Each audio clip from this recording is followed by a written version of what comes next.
السلام علیکم، welcome to the profit stories. رمضان کا فرض عشرہ اور فرض عشرہ کی دعا اور اس کا وظیفہ آپ کے لیے لے کے آیا ہوں۔ تو پہلے فرض عشرہ کی دعا پڑھ لیتے ہیں اور آپ بھی میرے ساتھ ضرور پڑھیے گا۔ رب اغفر وارحم وانت خیر الراحمین۔ تو اب چلتے ہیں ہم وظیفے کی طرف۔ وظیفہ کیسے کرنا ہے یہ بتاتے ہیں آپ کو۔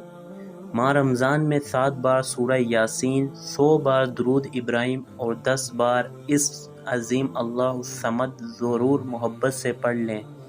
انشاءاللہ 1100 وظیفے کی ڈیٹیل آپ کی ہر مشکل آسان ہو جائے گی۔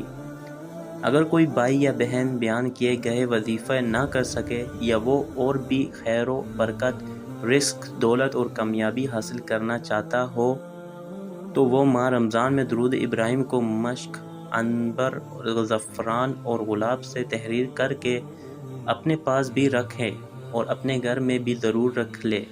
انشاءاللہ ماہ رمضان کے اس نقش کی برکت سے آپ کی تقدیر بدل جائے گی، آپ کو آپ کی ہی ہر حاجت حاصل ہو جائے گی اور زندگی میں آپ کو آپ کی سوچ سے بھی زیادہ دولت اور کامیابی حاصل ہوگی۔ اگر کوئی بھائی یا بہن اس نقش کو خود تحریر نہ کر سکے تو وہ یہ نقش استانہ سے صرف ہدیہ خرچ ادا کر کے یہ یا 3 مسکینوں کو سحری اور افطاری کروائے۔ یہ نقش استانہ سے حاصل کر سکتا ہے